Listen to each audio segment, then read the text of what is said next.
This is the question that we solved in the previous session, where we said that we basically use the general formula that we learned, right? Mass times the relative abundances of each all over the sum of the relative relative abundances. Or if it is fractional, it is the sum will be equal to 1. If it is percentage, the sum will be equal to 100. So we are going to look at a different thing. Look, this question is similar to this previous one. So the same values for the relative abundance and then the magnesium values. But then the only difference in this case is that aside giving us magnesium for 24, the same 78.99 values, now they give the isotopic masses as this, and this respectively. So you mean that this one is for this second one is for this, and this last one is for this third one, right? So this is what they give us in this question. This is where you have to be very meticulous. The very first case, they didn't give us these isotopic masses. Because they didn't give it to us, we use these 24, 25, and 26 masses to actually multiply them. But in case, you have to look out that would they give you extra information, or would they give you an alternative masses to use for each of them? If they don't give you masses, extra masses for you for each of them, right, the exact masses of each of them, don't, then you can go ahead and use this 25, 26, 25, like the one that will give you the molar mass, the atomic masses. But if you read the question, you're done with the question, and then you realize that aside giving this magnesium 24, 25, they actually provide the masses, then don't use the previous formula, don't use the previous masses, but use these actual masses that I've given to you, right? That's what you have to keep in mind. So we are going to use this to actually calculate the relative atomic mass again for magnesium. So relative atomic mass, right, of the element that you are calculating for, we write it like this: AR mg, right? So because here is magnesium, then you go. Now instead of doing 24 times 78.9, I'm going to do 23.985, which is for the first one, times 78.99%, right?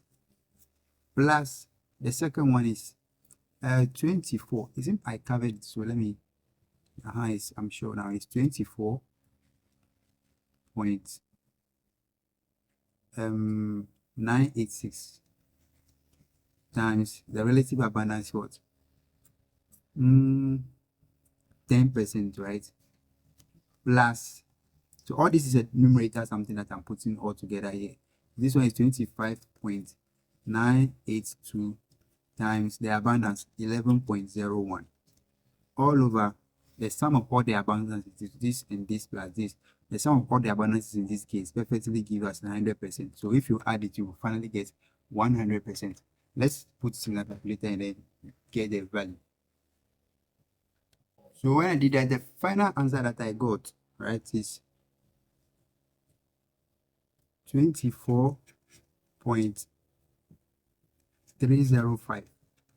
So this is the answer for this magnesium atom, right? Magnesium element, right? We just do that. So it doesn't have units, as I said, it does not have units.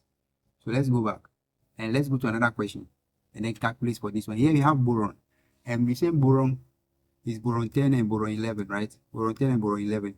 And I see boron 10, right? But they actually provided an extra information again about the masses. These masses are in AMU, right? We use this to calculate now. So we use the same formula. So here, relative atomic mass of boron is equal to 10.012 times 19.8 for the first one. Plus, you see, I'm not using this 10. I'm using this value, extra value that they give for each of them.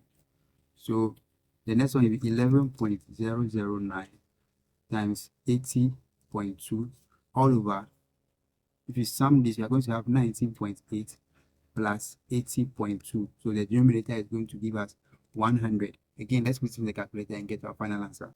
So when I did this, I got 10.8116. I don't know what you have at your end, right?